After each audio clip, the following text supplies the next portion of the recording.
Bom dia, gente. Então, vamos lá, continuando os nossos mitos aqui. Por que pão não engorda?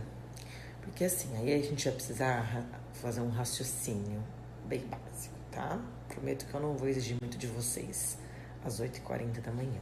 Seguinte, a única forma no seu organismo de você ganhar, fazer gordura, produzir gordura, produzir não, né? Sintetizar gordura é você tendo excesso calórico para isso. Então, assim, uma conta bem burra, mas é lógico que o nosso corpo não é uma matemática exata, tá, gente? Nutrição não é matemática. Mas seriam por volta de cerca de 3.500 calorias ingeridas e não gastas para você sintetizar meio quilo de gordura.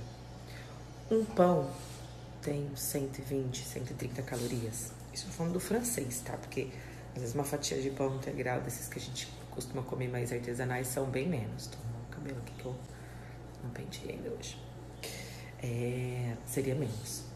Ou seja, você acha mesmo que você consumir 120 calorias de um pão está bem perto de 3.500 calorias consumidas e não gastas?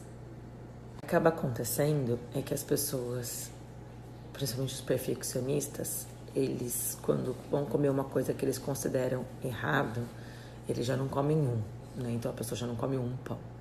Ela vai comer às vezes 2, 3 pães. E aí, às vezes ela não vai comer o pão. Ela fala, já que eu comi o pão, né? Então assim, já que eu considero o pão errado e eu comi o pão, então eu também já vou comer não sei o que, não sei o que lá. Entende? E aí que ela vai tendo excessos calóricos. Aí ela pode se introduzir em um contexto de excesso calórico facilmente, porque ela vai seguindo nessa linha de raciocínio. É isso que eu nunca entendi, assim, né? Por exemplo, por que pode comer certas fontes de carboidratos e não pode comer outras fontes de carboidratos? Ah, Líbia, você não conhece o índice glicêmico? Nossa, gente, eu não conheço o índice glicêmico. Verdade. Vamos lá. Por que o índice glicêmico não vai interferir nisso pela 25ª vez? Porque estamos falando sempre de refeições que a gente precisa entender qual que é o impacto glicêmico da refeição, tá? A não ser que você vai comer pão puro. Então, você vai comer 5 pães puros, outra coisa. Não, você vai comer um pão com alguma coisa, uma proteína, algum queijo, um ovo, uma carne, um frango, um peixe, sei lá. E você vai comer um pão num contexto alimentar que você vai comer outros alimentos também. E que a sua vida não é só pão, a sua vida não é só farinha. Você não precisa só comer farinha em todas as suas refeições. Então, algumas das suas refeições vão ter farináceos. E que você já entendeu que esses farináceos vão ser de boa qualidade. Porque você não pensa só no seu emagrecimento, mas você pensa na sua saúde, na sua nutrição. Então, você vai procurar um pão de boa qualidade. E como você sabe que você tem que se nutrir, você vai tentar rotacionar os alimentos ao máximo na sua alimentação. Você vai comer o pão, você vai comer os outros alimentos também. E aí você vai promover um equilíbrio alimentar.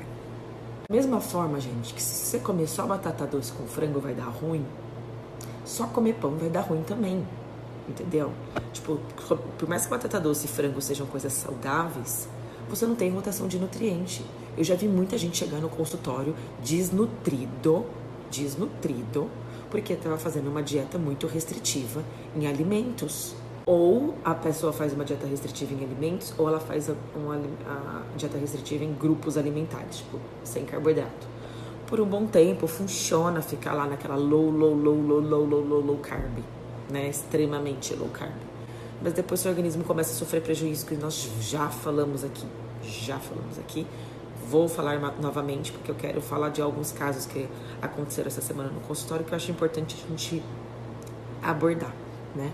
Das pessoas que às vezes comem muito menos do que precisam.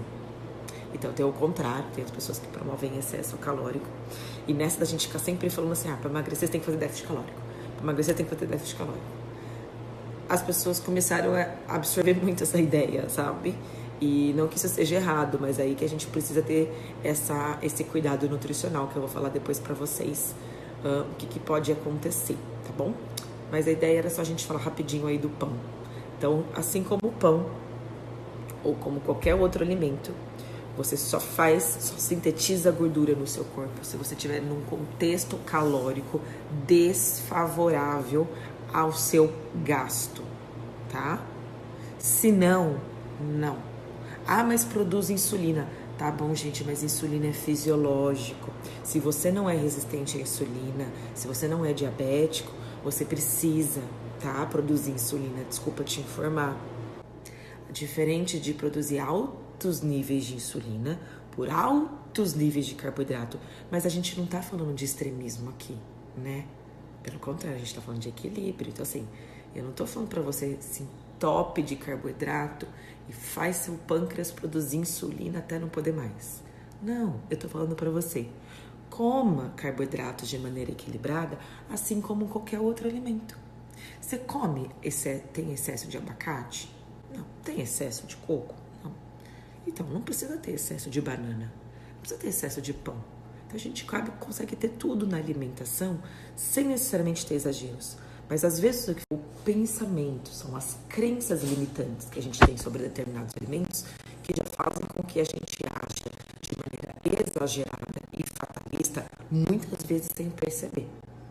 Então, a pessoa vai fatalizar situações porque ela classifica que aquilo ali que ela está fazendo é isso, é errado. Então, ela vai comer sempre algum alimento com essa carga de culpa já em cima, tá? Então, quando a gente fala de equilíbrio, a gente não está falando de equilíbrio de você comer uma saladinha com frango branco doente, sem sabor. A gente está falando de distribuições energéticas ao longo do dia, ao longo dos dias, ao longo das semanas, ao longo dos meses, favorável ao seu processo de perda, que seria promover déficit calórico. Mas nessa promoção de déficit calórico cabe de tudo um pouco, certo? Só que a gente precisa trabalhar primeiro o comportamento para que você consiga entender quanto esse pouco para você é o suficiente. O que é esse pouco? Né? Quanto que é desse pouco? Quanto que é legal pra mim? Quanto que não é? Só que a gente só consegue fazer esse trabalho no comportamento, certo? Então, bom dia. Eu preciso aqui terminar os trabalhos que amanhã eu tenho que ir pro congresso. Eu estou